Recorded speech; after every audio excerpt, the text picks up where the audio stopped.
70 crore population in India right now which have a high BMI. It is not just a medical problem. How much of obesity is genetic? अगर एक husband और wife दोनों obese हैं, उनके बच्चे के obese होने के चांस 80% है। Obesity is directly related to type 2 diabetes. Bread pakora खाते हुए बच्चे को कह रहे हो यार तेरे को कितनी बार मना करा है, तू देख घर का खाना नहीं खाता। This will not work. मैं सिर्फ ये कहता हूँ कि आप अपने घर से डब्बों को हटा दीजिए। So welcome friends to another episode of Medicine Unmasked. In April we spent a lot of time discussing about the world health matters. One matter that is becoming increasingly an area of concern among the younger urban population is obesity. We have close to about 70 crore population in India right now which have a high BMI, which clinically push them under the category of obese people. This percentage has increased from 1.8%, which is in 1990, to about close to about 10-11% in 2022. I have one expert with me who, in his professional journey as a surgeon, and who, in his intellectual journey as a person who belongs to the medical profession, has done a lot of work and research and was also one of the proponents of bariatric surgery in India in its initial stages. I welcome Dr. Sachin Jhawar to Medicine Unmasked. Thank you, Dr. Sachin, for being here. Hi Sailesh, it's a pleasure that I'm on this wonderful platform of Medicine Unmasked. So, sir, I think मैं आपसे question दो बार में पूछना चाहूँगा. One, as a person who's helping these people overcome obesity, and we all know the numbers are increasing. So, एक concept है basically BMI का, because people talk about weight, but it is not exactly the weight. It is what you look at as a clinically as a person is BMI. So, just in a simple language, what is BMI? What are we discussing about clinically obese, which might not obvious to people when they're checking their weight or something like that? So basically doctor Shailesh BMI और कुछ भी नहीं है, आपका wait और height का एक measurement है और उसका एक मैथमेटिकल फार्मूला है. बट आप किसी भी अगर ऐप में जाएंगे, आप अपना वेट और हाइट डालेंगे, आपकी BMI आ जाएगी. आइडियली आपकी BMI का जो रेशियो है वो बिटवीन 20 to 25 होना चाहिए. That is ideal. अगर 25 से ऊपर है तो ऑब्वियसली आपको वजन की प्रॉब्लम है और उसकी बहुत सारी अलग अलग कैटेगरीज होती हैं. एंड उस किस कैटेगरी की ओबेसिटी है उसके हिसाब से उसके डिफरेंट ट्रीटमेंट्स होते हैं. So this is the importance of BMI. Yes, we are growing, we are progressing as a society, urban development. But why are we here? Why this sudden increase in obesity? India is the third largest country in the world with the obese population.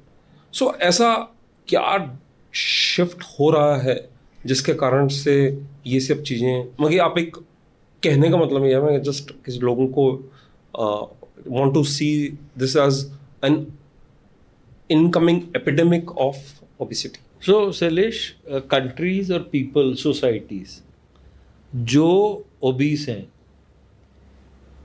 it is not just a medical problem. These countries, these societies will be poor. These will have a lot of mental health issues. And these will probably not progress as much as the other people will. मतलब obesity का आप सोचेंगे कि जैसे होता है ना कि अगर दुनिया कहती है कि अगर बटरफ्लाई कहीं विंग्स फ्लैप करती है उसका असर पूरी दुनिया पे होता है, वैसे अगर किसी देश के अंदर अगर लोगों का वज़न ज़्यादा है तो उस देश की प्रोग्रेस पे, इकोनॉमी पे, मेंटल हेल्थ पे, हर चीज़ के ऊपर उसका असर पड़ता है. और आप मानेंगे नहीं, एक कंट्री है, मैं यहाँ नाम नहीं लूँगा, देयर इज़ अ कंट्री जिसके अंदर अगर आप ओवरवेट है तो वो आपको नेशनैलिटी नहीं देती. इतनी अवेयर है कंट्रीज, इतनी इंपॉर्टेंट है ओबेसिटी की प्रॉब्लम। सो डॉक्टर सचिन, जब मैं इस टॉपिक को पढ़ रहा था and in the last couple of podcast we discuss about diabetes and its complications. So apparently, obesity is directly related to type 2 diabetes. So पहले तो मैं just आपसे ये जानना चाहूँगा कि क्या type 2 diabetes, what is type 2 diabetes, and why is this one syndrome or what we call as a maybe metabolic syndrome, obesity, ये पूरा जो मतलब I think जैसे इसको बोलते हैं ना एक चक्रव्यूह है which is affecting at least a large amount of urban and young population. So basically Shailesh की आप है ना ओबेसिटी को, अभी तक हम ओबेसिटी को एक फिजिकल प्रॉब्लम समझते हैं कि आपका वजन ज़्यादा है, उसको अपन काट के किसी चीज़ को वजन को कम कर देंगे. एक्चुअली ओबेसिटी एक फिजिकल प्रॉब्लम नहीं है, दिखती वो फिजिकल प्रॉब्लम है, पर ये इसके जो साइड इफ़ेक्ट्स हैं वो सारे केमिकल है. मतलब अगर आप देखें कि ओबेसिटी से किसी व्यक्ति जिसका वजन भारी है उसको उसका डायबिटीज़ का क्या लेना देना है. तो बेसिकली ओबेसिटी के कारण आपके अंदर कुछ ऐसा हार्मोन एंड केमिकल प्रॉब्लम्स होती है जिसके कारण आपका जो इंसुलिन शुगर का मैकेनिज्म है वो गड़बड़ा जाता है. ये फैट जो है ये ऐसे इनर्ट बॉडी में नहीं बैठा रहता कि बस जैसे सपोज आपने ये this fat is not like कि कोई आपने लाके और ग्रेनाइट का पीस रख दिया हो, जो ये फैट एक तरीके से कोई फ्रूट है या खाना बना हुआ है, वो इंटरेक्ट कर रहा है हवा के साथ और वो कुछ समय के बाद वो ख़राब होगा और वो उसमें से कुछ बदबू भी आएगी, उसमें से कुछ केमिकल भी आएगी सर. तो fat is not a solid one state thing. ये फैट कॉन्स्टेंटली बॉडी से रिएक्ट करता है और इसीलिए तो हम कहते हैं कि ओबेसिटी सिर्फ डायबिटीज़ ही नहीं, ओबेसिटी से ब्लड प्रेशर, ओबेसिटी से कार्डियक प्रॉब्लम, ओबेसिटी से कैंसर, ओबेसिटी से बहुत सारी प्रॉब्लम्स हैं, वो इसके केमिकल इफेक्ट से हैं. कुछ चीज़ें हैं जो ओबेसिटी के फिजिकल इफेक्ट से होती है, जैसे बैक पेन है, जैसे जॉइंट पेन है, जैसे कुछ मसल एक्स हैं, ये सारी की सारी चीज़ें. बट फिजिकल इफेक्ट तो ओबेसिटी का बहुत लिमिटेड है और केमिकल इफेक्ट अथाह है. ओके, सो डॉक्टर सचिन, आपने बहुत अच्छी तरह एक इस चीज़ को डिवाइड कर दिया, physical and chemical, hormonal and effects on the body, and it is very obvious that it probably not spares. कोई भी ऐसी बॉडी का, शरीर का मेन अंग नहीं है, सिस्टम नहीं है जिसको ओबेसिटी अफेक्ट नहीं करती. So if the problem is big, now I'm sure in your clinical practice, in your daily practice, how do you, when people come to you, a patient approaches you, that Dr. Saab, I have this problem, obviously they're motivated enough to come to you. How do you counsel them in terms of the steps? What is the evidence-based strategies जिससे हम बोल सकते हैं कि definitely if we try these things, patient को इसमें इन सब चीज़ों करने में फ़ायदा होगा ही. और शैलेश, आज से पहले क्या था कि आज से पहले जब लोग ओबीस होते थे, नॉर्मली ओबेसिटी को हम एक बीमारी नहीं मानते थे. एक समय तो obesity was looked at being cute, बच्चों में कहते हैं, किसी चीज़ में कहते हैं, तो एक ज़माना वो था. बट अब ऑफ कोर्स हम ये मानते हैं कि एक डिस्टर्बेंस है, जो भी कुछ है. मगर सबसे पहले तो ये रियलाइज़ कराना कि ओबेसिटी एक बीमारी है, ये अपने आप में एक बड़ा इम्पॉर्टेंट टास्क है. और आज से 20 साल पहले जब इस पे काम करना हमने चालू करा, जब बहुत डिफ़िकल्ट था और लोग बेसिकली फिज़िकल एलिमेंट के लिए आते थे. किसी का अगर जॉइंट पेन है, बैक पेन है, डायबिटीज़ है, ब्लड प्रेशर है, उससे पहले कोई भी आदमी ओबेसिटी के लिए बहुत कम व्यक्ति आते थे. कुछ लोग सोशल रीज़न से आते थे, they wanted to there was a event in their life like a wedding or something and they were coming. मतलब एक हेल्थ को प्रमोट करने के लिए बहुत कम लोग थे जो वेट लॉस करना चाहते थे. It was either getting rid of disease or for an event. Fortunately, in the last 20 years, and especially after COVID, people have become aware that yes, now obesity is an established disease. So now what specialists and people have to do is see, अब हम एक evidence based world के बीच में जी रहे हैं. आज से 5-7 साल पहले हमारे पास ओबेसिटी हमारी शरीर के अंदर क्या केमिकल फ्लॉज कर रहा है, इसका कोई हमारे पास कोई मैप नहीं था. Now there are test like HbA1c, there are test like serum insulin, there are test like ApoA, there are test like homocysteine, myeloperoxidase, जो कुछ लैब्स में उपलब्ध हैं. मगर बेसिकली हम जो रूटीन ब्लड टेस्ट कराते हैं विच इज़ गुड, LFT और ये बाकी सारी चीज़ें, बट एक्चुअली ये टेस्ट सारे तब खराब होते हैं जब हमारा लिवर खराब हो जाए या हमारे को डायबिटीज़ हो जाए. ये सारे के सारे मतलब आज आपका LFT नॉर्मल है, इसका मतलब ये नहीं कि आपके लिवर में कोई खराबी हुई नहीं है. हमें टेस्ट वो करने हैं जहां अगर शरीर में खराबी चालू हो जाए तभी आप किसी व्यक्ति को बता सकते हो, देखो आपका ApoA बढ़ा हुआ है, आपका होमोसिस्टीन बढ़ा है, you are very close to getting a cardiovascular problem. And वो कहेगा मेरे को तो कोई प्रॉब्लम है ही नहीं, ये प्रॉब्लम आपकी वेट के कारण है, and you are now developing a risk of your cardiovascular disease in chemical. जब ये केमिकल इशू है, जब तक आप केमिकल एनालिसिस नहीं करोगे तब तक कोई भी नहीं मानेगा. तो हमें जो अपनी अप्रोच टू ओबेसिटी है उसको चेंज करना होगा. हमें सिर्फ फिजिकल एस्पेक्ट पे नहीं, हमें उसके केमिकल एस्पेक्ट पे करके और फिर उसके बाद पेशेंट को समझाना होगा कि ये केमिकल जो प्रॉब्लम है ये आपके वेट कम होने से ही ठीक होगा, जो आपको फ्यूचर की प्रॉब्लम से बचा सकता. So it's very interesting to look at it from a point of view of, obviously you can help people treat, or you can treat, but identifying people at risk is much more Yes. powerful than actually treating who have already developed obesity. I think ये शायद कहना चाहता. That is it. So एक मेरा question है आपसे, we've talked about diabetes is genetic. People come to me कि यार मेरे घर में सबको किसी को थायराइड है, किसी को हार्ट की प्रॉब्लम है, किसी को वो है. So how much of this thing is genetic? जैसे आपने बोला physical और chemical. How much of obesity is genetic? How much is because of the lifestyle we live, which is a sedentary lifestyle? How much of it is that we can, if we identify risk early? So for a layman, मतलब कि आप अगर इसको और थोड़ा simplify कर दें, क्योंकि भाई साल में एक बार टेस्ट कराएं, जैसे मैं रूटीनली बोलता हूँ अपने बर्थडे पे अपना हेल्थ चेकअप कराओ ताकि आपको याद रहे. Gift yourself a health checkup every on your birthday. So how should people go about it who are very keen to get this investigated? So Sailesh, it's a very good question. So let us divide this question into two parts. The question number one is, आपने कहा कि क्या ये genetic है, किसी ने कहा. तो देखिए जेनेटिक, मैं आपको एक दो स्टडीज़ बता देता हूँ. अगर एक हस्बैंड और वाइफ दोनों ओबीस हैं, उनके बच्चे के ओबीस होने के चांस 80% है. तो definitely there is a genetic element. The other thing is कि अगर कोई व्यक्ति वो इंडिया से किसी फॉरेन कंट्री में, खासकर वेस्टर्न कंट्री में अगर चला गया, तो उसका, और अगर वो 10 साल रह जाता है तो उसका जो ओबेसिटी, ओबीस होने का रेट है वो उस कंट्री के जैसा हो जाता है. मतलब वो इंडियन ओरिजिन की ओबेसिटी के लेवल पे नहीं होता वो वहाँ.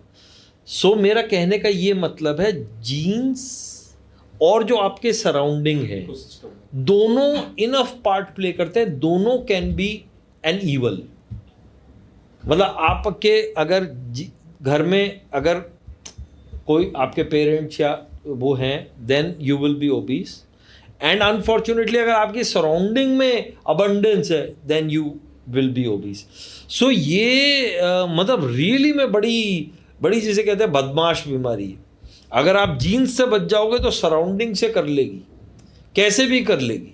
सो मतलब, and that is the reason why most of us struggle to lose even a kg of weight. It's a very very clever disease. So I think we have talked about the problem magnitude, how we can risk stratify. Let's say if somebody wants help, they've tried everything and surgery is an option. How do you actually mentally prepare, investigate, take them to the journey? You've done so many life-changing operations, I would say. I think, the way I have seen this operation been done, or maybe transform people's life, I think it's a very transformative procedure. So doctor Shailesh, अगर हम obesity के treatment की बात करें तो almost सिर्फ 100 में से एक आदमी के लिए सर्जरी एक ऑप्शन है।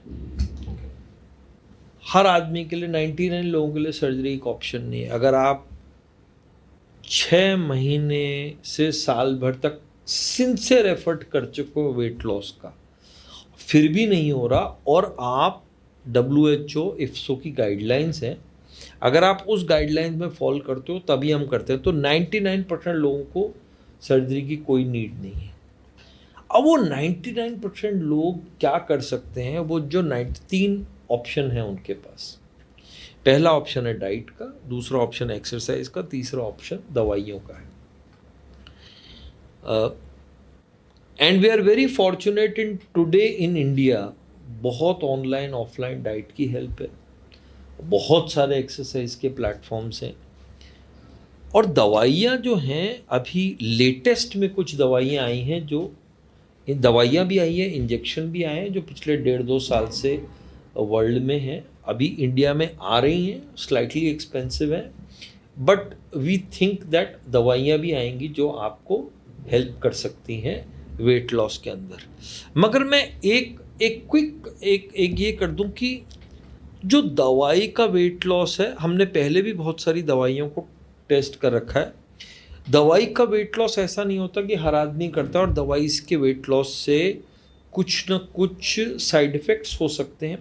तीसरी बात है, अगर दवाई से जो वेट लॉस है वो अगर डाइट और लाइफस्टाइल और एक्सरसाइज से सप्लीमेंट नहीं हो तो वो फिर से मोटापा कर सकता है। तो दवाई लेने से पहले अगर आप सक्षम हैं और लेना चाहते हैं तो भी दवाई comes with a caveat. So, let's say the 1% population needs surgery. So, just, how safe is the surgery? What are the numbers that people say? What is the outcome? What happens 6 months? What happens in 12 months after you've had let's say, a bariatric surgery? So basically, we are talking about people who are, say, 90 plus kgs weight. Normally these people have diabetes, blood pressure, इनको सांस में problem होती है, joint में problem होती है। ज़्यादातर इस तरीके के लोग ही हमारे पास ऑपरेशन के लिए आते हैं। मुझे ये लगता है कि इस तरीके के व्यक्ति जो एक्सरसाइज नहीं कर सकते, जिन्होंने डाइट करके थक चुके हैं या हार चुके हैं या नहीं कर पा रहे हैं, तो उनके लिए डेफिनेटली ये ऑप्शन है कि सर्जरी एक ऑप्शन है। कि देखिए, आप डाइट नहीं कर पा रहे या एक्सरसाइज नहीं कर पा रहे, इसका मतलब ये नहीं कि हम आपको पनिश करके अब आपकी ज़िंदगी ख़त्म हो गई। And we have done patients जो कि 290 किलो से 200 किलो 250 किलो तक के पेशेंट थे। We have done patients who have been on crutches. आज किसी व्यक्ति को पोलियो है, उसका वजन अगर कम है, 80-85 भी है, 90 भी है, पर उसके पास कोई और ऑप्शन नहीं है, उसने अगर 1 साल डाइट करके दे दिया तो वो उनके जो उनके वजन के कारण उनके जो क्रचेस थे उस पर घाव हो जाते थे। तो इस तरीके की बहुत सारी वेट की स्टोरीज़ हैं। एक लेडी थी जो स्ट्रोक था और उनके घर वाले उनको उठा के बाथरूम में नहीं ले जा सकते थे, और वो लेडी बेसिकली जब तक कोई हेल्प नहीं आती तब तक वो बाथरूम वगैरह भी बेड के ऊपर ही करती थी। तो बेसिकली बहुत सारी अलग अलग स्टोरीज़ हैं, और कई लोग सोशल रीजंस के कारण करते हैं, कई लोग फिजिकल, कई लोग डिजीज़ के रीजंस के साथ करते हैं। और इसके ये लैप्रोस्कोपिकली होता है, दूरबीन से अब हम रोबोट से करने लग गए इसको। And I would say now कोई भी सर्जरी रिस्क फ्री नहीं होती, but bariatric surgery is as safe और as risky as a joint replacement surgery. Dr. Sachin, I think thank you. We covered, the problem, risk, solutions, surgery, chemical, hormonal, some new insights into how we can do. In this day and age, when teenagers have an access to social media, there is a social pressure. I have teenage children. There's a stigma attached to looking how you are looking. People go into social isolation. what recommendation would you give to parents, families who have, let's say, teenage children who are finding this challenging for some reason or the other? I don't want to go into the reasons. How can they support these children so that at least they have a fighting chance of overcoming this issue?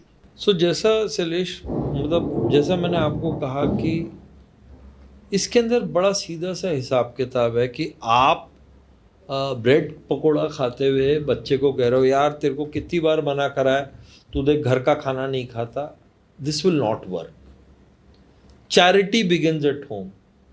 अगर आप चाहते हो कि आपका बच्चा सुबह उठे, सबसे पहले आप जल्दी उठो, आप वॉक करने जाओ, आप गेम खेलो, आप घर का खाना खाओ, आप घर में पड़े हुए जितने भी बच्चे डब्बे हैं, प्रोसेस्ड फूड हैं, वो सब बंद करो. आप घरों में मिठाइयाँ रखनी बंद करिए, आप फ्रेश फ्रूट काटिए, आप सोइए, everything will be fine. Charity should begin from home. किसी के भी घर में, अगर I have got nothing against anybody, but मैं सिर्फ ये कहता हूँ कि आप अपने घर से डब्बों को हटा दीजिए. कुछ भी ना, बिस्किट ना, वो किसी भी चीज़ को बनाइए, हलवा बनाइए, पूड़ी बनाइए, खाइए, और बाकी सब चीज़ें जिसको भी व्यक्ति को देना उसको दे दीजिए. अपने फ्रिज को और अपने घर के लाडर को, डब्बे को, जो अलमारी है उसको फ्री रखिए, खाली रखिए. उसको सिर्फ ग्रेन्स और उन सब चीज़ों के लिए रखिए. उसमें कुछ भी बना हुआ खाना नहीं रखिए. अगर रात को उठ के कोई खाना भी चाहे घर पे, तो उसको फ्रूट और दही के अलावा और कुछ नहीं मिलना चाहिए डब्बों में, घर में. That's it. So, thank you, Dr. Sachin. It was, we can talk about it for hours. I know there's much to talk, but I think thank you for simply giving the message that before having the risk, there are risk stratification investigations which are commonly available now. And I think the one thing that I think message is very important is, the change you want to see in people around you has to start with you. The change is you want to see in people is the change that you have to do. आपको खुद को बदलाव लाना है, खुद को बदलाव करना है अगर आप अपना इकोसिस्टम अपने बारे में चेंज करना चाहते हैं. Second, as I always say, help is easily available. Dr. Sachin has said there are platforms, there are ways, accessibility to nutritionist, diet, exercise, everything is available. We are not short of any help. You just have to make one step in the right direction, and I think we will be on to a healthy India. Thank you very much. Thank you, Dr. Shailesh.